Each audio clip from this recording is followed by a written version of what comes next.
समस्त मातृशक्तियों भाई बंधुओं सादर जय श्री कृष्ण। आश्विन मास कृष्ण पक्ष की इंदिरा एकादशी का व्रत श्रद्धा पूर्वक करने से और इसकी पावन व्रत कथा को सुनने से 7 जन्मों के पापों का नाश होता है और सभी पितृ देवताओं के आशीर्वाद से मनोकामनाएं पूर्ण होती है। तो मित्रों, आज आपको हम बताने जा रहे हैं इंदिरा एकादशी का पूजा का शुभ मुहूर्त, पारण का समय और इसकी पावन व्रत कथा भी सुनाएंगे, जिसको सुनने से इस व्रत का पूर्ण फल आपको मिलेगा। तो मित्रों, आप सभी का बहुत बहुत स्वागत है आपके अपने ही चैनल एस्ट्रो गुरुजी में। यदि आपने अभी तक हमारे चैनल को सब्सक्राइब यदि नहीं किया हो तो अभी सब्सक्राइब कर लें और बेल आइकन को अवश्य दबाएं, जिससे हमारे अगले आने वाले नए वीडियो की नोटिफिकेशन सबसे पहले आपके पास पहुंचे। आप नित्य नई नई ज्ञानवर्धक जानकारियां व नित्य का राशिफल हमारे चैनल से प्राप्त करते रहें। तो आश्विन मास के कृष्ण पक्ष की एकादशी को इंदिरा एकादशी कहा जाता है। तो पितृपक्ष के दौरान पड़ने के कारण इस एकादशी का विशेष महत्व है। इस दिन भगवान विष्णु जी, माता लक्ष्मी जी की पूजा करने के साथ साथ पितृ देवताओं का श्राद्ध कर्म करना शुभ माना जाता है। धर्म ग्रंथों के अनुसार इस दिन तर्पण श्राद्ध करने से पितरों को मनोवांछित फलों की प्राप्ति होती है और वहीं पितरों का उद्धार भी होता है। इसके साथ ही धर्म ग्रंथों के अनुसार इस व्रत को करने से 7 पीढ़ियों के पापों से मुक्ति मिल जाती है। तो आइए अब हम जानते हैं इंदिरा एकादशी पूजन का श्रेष्ठ समय क्या रहेगा, पारण का समय क्या है और इसका क्या खास महत्व है। तो हिंदू पंचांग के अनुसार एकादशी तिथि 27 सितंबर 2024 को दोपहर 1:20 पे आरंभ होगी, जो 28 सितंबर 2024 को दोपहर 2:49 पर समाप्त हो जाएगी। उदयात तिथि के अनुसार यह व्रत 28 सितंबर को रखा जाएगा। तो पूजा का श्रेष्ठ समय रहेगा प्रातःकाल 7:41 से प्रातःकाल 9:11 तक का रहेगा। इसके बाद दोपहर 1:40 से दोपहर 3:10 तक का समय भी शुभ है। साथ ही दोपहर 3:10 से आरंभ होकर के शाम के 4:40 तक का पूजन का समय श्रेष्ठ समय रहेगा। पंचांग के अनुसार इंदिरा एकादशी पर सिद्धि और साध्य नाम के 2 योग बन रहे हैं, जो बहुत ही शुभ योग माने गए हैं। तो इंदिरा एकादशी व्रत पारण 29 सितंबर 2024 रविवार को किया जाएगा। पंचांग के अनुसार व्रत पारण का शुभ समय प्रातःकाल 6:12 से प्रातः 8:35 तक का समय रहेगा। इसके साथ ही द्वादशी तिथि शाम 4:47 पर समाप्त हो जाएगी। तो इंदिरा एकादशी की पूजा विधि इस प्रकार से है। एकादशी के दिन सूर्योदय से पहले उठें और सभी कर्मों से निवृत्त होकर स्नान आदि करें। इसके बाद साफ स्वच्छ वस्त्र धारण करके भगवान विष्णु जी का मनन करते हुए इस व्रत का संकल्प लेवें। इसके बाद पूजा आरंभ करें।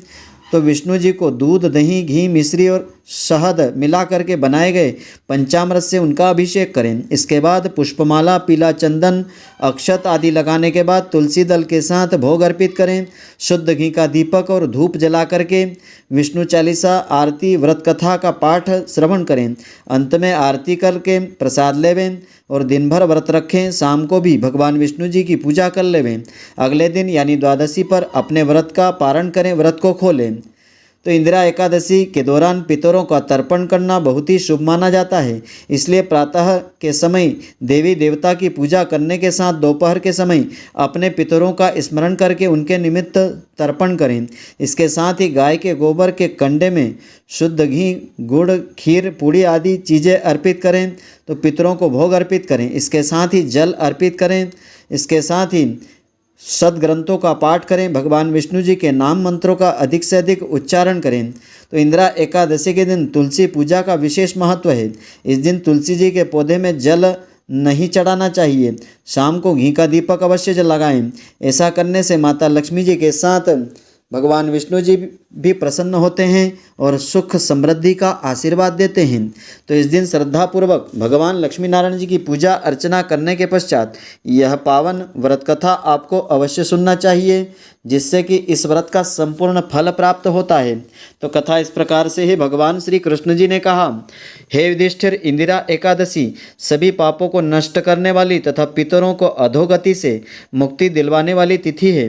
तो प्राचीन समय की बात है, सतयुग में महिष्मति नामक नगर में एक प्रतापी राजा इंद्रसेन राज्य करता था। वह प्रजा का उत्तम प्रकार से पालन करता था। तो उस राजा का यश सभी ओर फैला हुआ था। राजा पुत्र, पौत्र और धन धान्य से संपन्न था।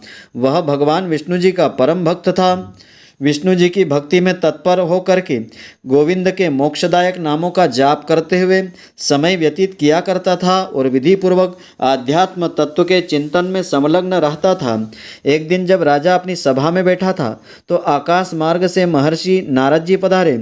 तो राजा और सभासद नारद जी को देख करके हाथ जोड़ करके सभी खड़े हो गए। विधि पूर्वक उच्च आसन व उनको अर्घ्य आदि दिया गया, पूजा की। तब आसन पर बैठ करके मुनि ने राजा से पूछा कि हे राजन, आपके राज्य के सातों अंग कुशल पूर्वक तो हैं, तुम्हारी बुद्धि धर्म और तुम्हारा मन भगवान विष्णु जी की भक्ति में तो लगा रहता है। तो देवर्षि नारद जी की ऐसी बातें सुनकर के राजा ने कहा कि हे महर्षि, आपकी कृपा से मेरे राज्य में सब कुछ कुशल मंगल है तथा मेरे यहाँ यज्ञ आदि कर्म हो रहे हैं। और हे देव, अब आपकी क्या आज्ञा है? आप कृपया अपने आगमन का कारण बताइए। तब नारद ऋषि ने कहा कि राजन, आप मेरे वचनों को ध्यान से सुने। मेरी बात आश्चर्य में डालने वाली है। मैं ब्रह्मलोक से यमलोक को गया था।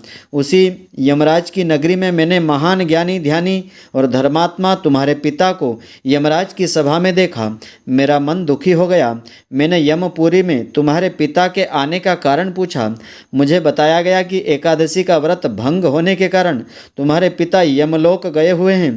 तभी तुम्हारे पिता ने एक संदेशा मुझे दिया है, वह मैं तुमसे कहता हूँ।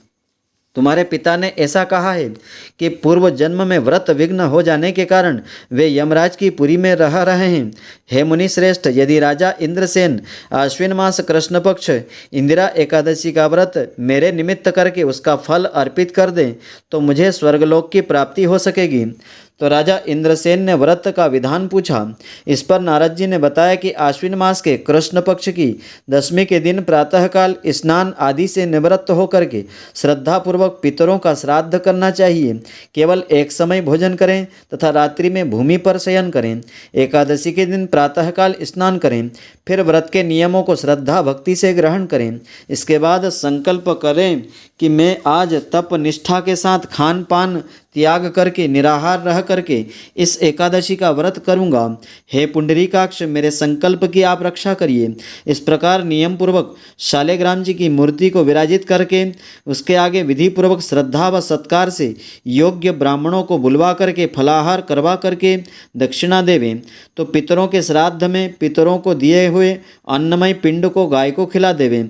फिर धूप दीप नैवेद्य गंध पुष्प अक्षत नैवेद्य आदि से भगवान ऋषिकेश भगवान का पूजन करें। रात्रि में उनके समीप दीपक जलाएं और जागरण भी करें। इसके पश्चात द्वादशी के दिन प्रातःकाल होने पर भगवान का पूजन करके ब्राह्मणों को भोजन करावें। तो हे राजन, यह सब इंदिरा एकादशी के व्रत की विधि है। नारद जी ने कहा कि हे राजन, इस विधि से तुम इस एकादशी का व्रत करो। जब पिता को मिलने हेतु इस व्रत का पुण्य श्रद्धा भक्ति से पिता को अर्पित करने की प्रार्थना करोगे तो तुम्हारे पिता स्वर्गलोक को चले जाएंगे। यह सब बता करके नारद जी वहीं पर अंतर्ध्यान हो गए।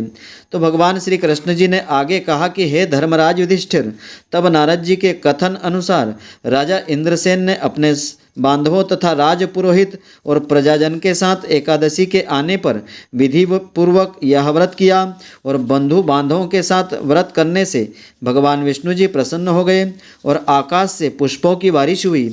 तो राजा इंद्रसेन के पिता यमलोक को त्याग करके गरुड़ पर बैठ करके भगवान विष्णु जी के स्वर्ग लोक में चले गए। तो इंदिरा एकादशी का महात्म्य पढ़ने या सुनने से मनुष्य सभी पापों से छूट जाता है और सब प्रकार के भोगों को भोग करके वैकुंठ धाम की उसे सहज प्राप्ति हो जाती है।